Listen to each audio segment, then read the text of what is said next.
I'm going to tell you an incredible story about a girl from a Russian village who possessed unique abilities. Sadly, many people are unaware of this story. I think you'll find it fascinating.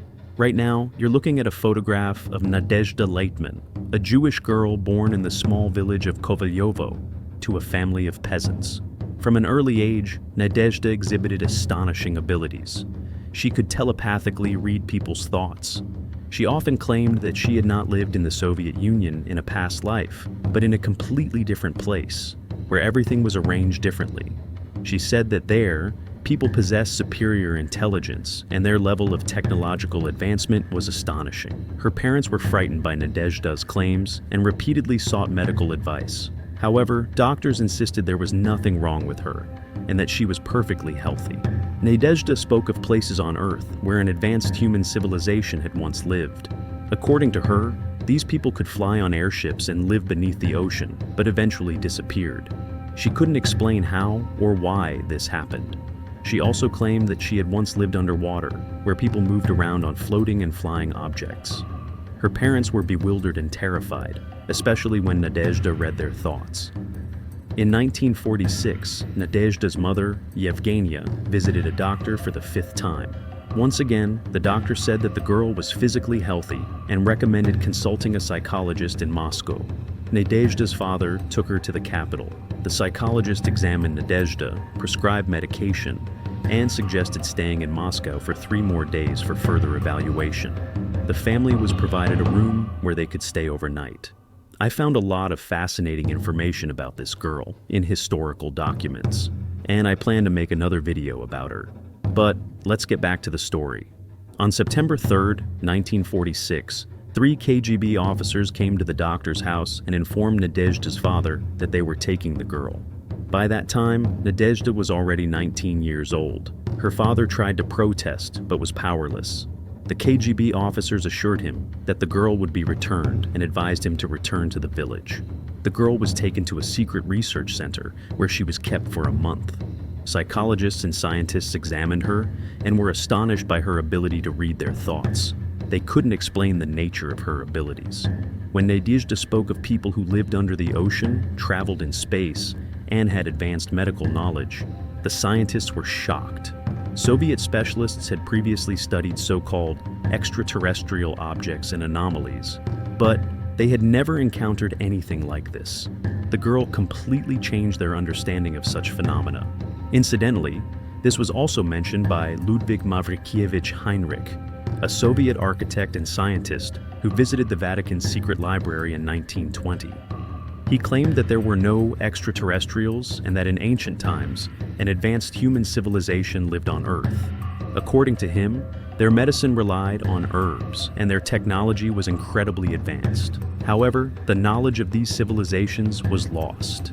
He also claims that scientists like him are just using the term extraterrestrial because of terminology, but there is no evidence of any extraterrestrial presence. Returning to Nadezhda, she was alone in a room when a KGB officer came for her. She was put in a car and taken to the Kremlin. Nadezhda immediately knew where she was going, as she had read the driver's thoughts, although she couldn't determine exactly who she would meet. When she got out of the car, she said at once that she was going to see Stalin. The KGB officers were shocked. Nadezhda had known about her meeting with Joseph Stalin 20 minutes before it happened. When they went upstairs, Stalin was already waiting for her. He greeted Nadezhda, embraced her, and assured her that he would take care of her family. He also said he wouldn't lie to her because she would sense it anyway. Stalin smiled and ordered the KGB officers to deliver everything the girl's family needed: food, livestock, chickens, and other supplies for the household. He gave Nadezhda a piece of paper to write a letter home. Nadezhda felt that she wouldn't be released for a long time. She became an official employee of the Kremlin and Stalin's personal asset. Stalin often secretly brought her along to official meetings so she could tell him what people and his generals were thinking. In 1947, 3 prominent Soviet military leaders were arrested in Moscow: Marshal Grigory Kulik, Major General Philip Rybalko, and Colonel General Vasily Gordov. The official version claims that these military leaders were allegedly joking about Stalin during a drunken gathering, calling him incompetent. But that's nonsense. Yes, they did make such remarks, and they were arrested in 1946 and executed in 1950, but not for that reason. Grigory Kulik, according to some reports, was preparing to assassinate Stalin using cyanide. If I remember correctly, Stalin summoned Kulik to a meeting under the pretense of discussing something.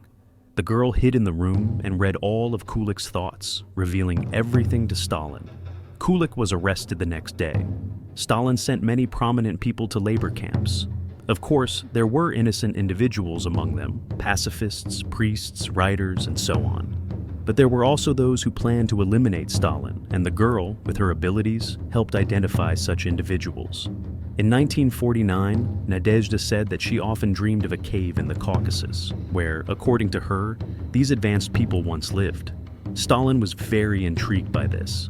Let me remind you that in 1936 to 1938, he had already sent 2 expeditions to Antarctica, where Soviet scientists discovered many astonishing things, including unidentified flying objects. But that's another story. The girl described the location of the cave but couldn't pinpoint its exact position. Stalin ordered an expedition involving scientists, geologists, and the military to explore little-known areas of the Caucasus. Soviet researchers had already conducted studies in the Caucasus and found many intriguing and unexplained things. In 1950, a Soviet expedition discovered an underground cave in Kabardino-Balkaria in the Baksan Gorge. What they found there defies explanation. Scientists began descending into a narrow cave where the walls were perfectly smooth, as if they had been polished. You're now seeing these walls in the photographs. Later, you'll see classified pictures taken inside the cave. In the cave, they found unidentified technological objects that seemed to have been left behind. There were energy modules and devices that no one could decipher, how they worked or what they were for. All these objects were removed from the cave and sent to Moscow. Afterward, soldiers blew up part of the cave, sealing off its inner chambers. Even today, if you descend into this cave, you can see traces of the explosions. Stalin personally examined the recovered objects. Many of these artifacts, as you know from my previous videos, were sold to the West after the collapse of the Soviet Union. This happened during an era of utter poverty, wars, coups, corruption, and lawlessness. In my next video, I'll tell you about the Krubera Cave, located in Georgia, considered the deepest cave in the world.